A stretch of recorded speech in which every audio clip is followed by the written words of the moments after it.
കർക്കിടകവാവിന്റെ മറവിലെ തിരുവിതാംകൂർ ദേവസ്വം ബോർഡിന്റെ GST കൊള്ളയിൽ അന്വേഷണത്തിന് ഉത്തരവിട്ട് president K Jayakumar. നിയമപരമല്ലാതെയാണ് പണം വാങ്ങിയതെങ്കിൽ തിരിച്ചു നൽകാൻ ദേവസ്വം അസിസ്റ്റന്റ് കമ്മീഷണർക്ക് നിർദ്ദേശം നൽകി. ദേവസ്വം പ്രസിഡന്റ് ഫോണിലൂടെ നിർദ്ദേശം നൽകുന്ന ദൃശ്യവും അദ്ദേഹത്തിന്റെ പ്രതികരണവും ആദ്യം ജനം ടിവിക്ക്. ജനം ബിഗ് ഇമ്പാക്ട്. GST നിയമമാണത്. നമ്മുടെ രസീതാണോ? അത് ഇപ്പൊ തന്നെ പരിശോധിക്കാം. അത് മാത്രമല്ല, ലേലം ചെയ്യുകയല്ലോ, അത് ലേലമാണ്. 10,000 മുകളിൽ 10,000 രൂപയ്ക്ക് അല്ല സാറേ, ചെയ്തെങ്കിൽ മാത്രമേ ഉള്ളൂ. 10,000 രൂപയ്ക്ക് മുകളിലാണെങ്കിൽ മാത്രമേ ലേലം ചെയ്യാൻ ഈ GST അത്രേ ഉള്ളൂ. പക്ഷേ ഇത് 6,000 രൂപയാണ്. 6,000 രൂപയാണ്. അതിലാണ് 18% ടാക്സ് ഈടാക്കുന്നത്. അപ്പൊ സ്വാഭാവികമായിട്ടും ടാക്സ് ഈടാക്കുമ്പോൾ അതിനകത്ത് പാലിക്കേണ്ട നിയമങ്ങളും ചട്ടങ്ങളും ഉണ്ട്.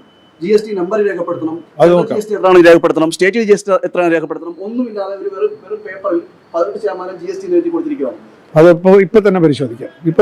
വർക്കലയിലാണ് ഒരു വിഷയം, വേറെങ്ങും വന്നിട്ടില്ല. ഇപ്പൊ തന്നെ ശ്രദ്ധയപ്പെടുത്തിയതിന് നന്ദി.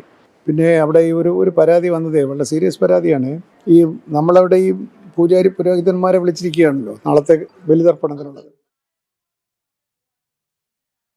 വിവരങ്ങളുമായി പ്രശാന്ത് ശങ്കരമംഗലത്തൊപ്പം ചെയ്തു. പ്രശാന്ത്, ആദ്യം ഒരു അഭിനന്ദനം. കാരണം വാർത്ത പുറത്തു കൊണ്ടുവന്നതിന് മാത്രമല്ല, ഉടനടി ദേവസ്വം പ്രസിഡന്റിനെ കയ്യിൽ കിട്ടിയപ്പോൾ അതിലൊരു നടപടി തത്സമയം എടുപ്പിച്ചതിന് അഭിനന്ദനങ്ങൾ.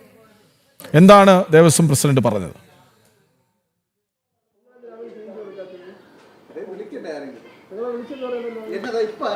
കൃഷ്ണരാജ്, ജനം ടിവിയുടെ വാർത്ത അത് ഫലം കണ്ടിരിക്കുന്നു. നിലവിൽ ഇപ്പോൾ നമുക്ക് ലഭിക്കുന്ന വിവരം എന്ന് പറയുന്നത്, വർക്കല ദേവസ്വം ബോർഡ് ഈ പുരോഹിതന്മാരിൽ നിന്നും GST ഇനത്തിൽ വാങ്ങിയ പൈസ തുക അത് തിരിച്ചു നൽകാൻ തയ്യാറായിരിക്കുന്നു. തിരിച്ചു നൽകാൻ ബന്ധപ്പെട്ടവരോട് അറിയിക്കാനുള്ള നിർദ്ദേശമാണ് അപ്പോൾ ദേവസ്വം ബോർഡിൻ്റെ ഭാഗത്ത് വന്നിരിക്കുന്നത്.